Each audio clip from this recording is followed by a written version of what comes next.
skins are very, very nutritious. Everyone throws out the skins, right? When you compost them.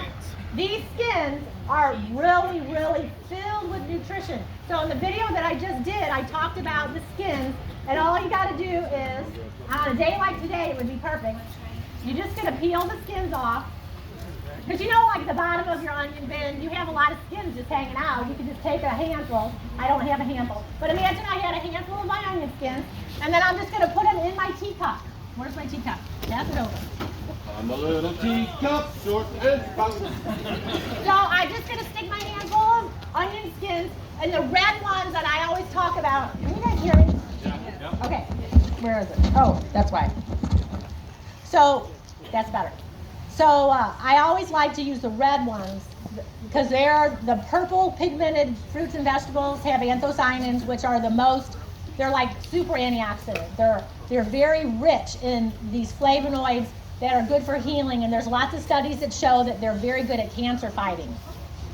So if I had to pick between a yellow or green cabbage and a red cabbage, if I'm doing something, I would pick the red. Or if you're going to grow like a purple tomato over a red tomato, the purple one will be a little bit more nutritious.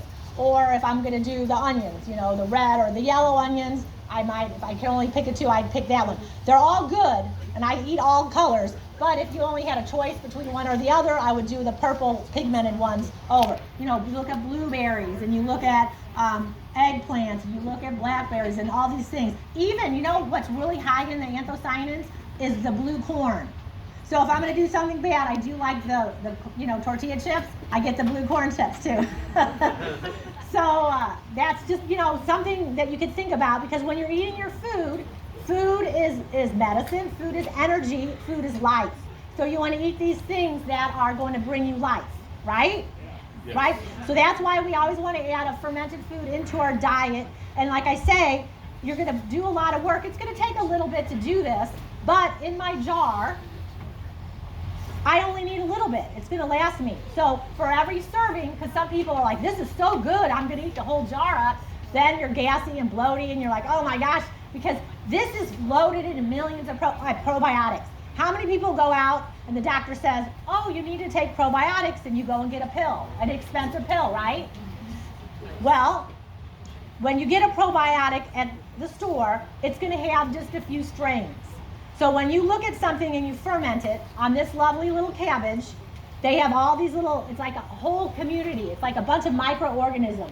And all these microorganisms, that's what's going to ferment that good bacteria, and it's going to give you a probiotic. And probiotic means good bacteria. All right? So that's all it means. It's good bacteria. Inside of you, you have good bacteria and you have bad bacteria, right? Unfortunately, a lot of us are having autoimmune diseases and having different things going on in our body. It's because you have too many of the bad bacteria. So when you start adding things like this, the probiotics, it'll help, especially sauerkraut, it'll help heal the gut, and then that way you'll put more good bacteria inside of you, and because of that, you'll get healthier. You'll get more energy, and you're not spending millions of dollars on probiotic pills. Because the other thing with those is once you start using them, it's the same strain. So it's like you're giving the same bacteria over and over and over and over again. But if you ferment lots of different vegetables, you're going to get a whole bunch of different bacteria. Isn't that cool? Yes.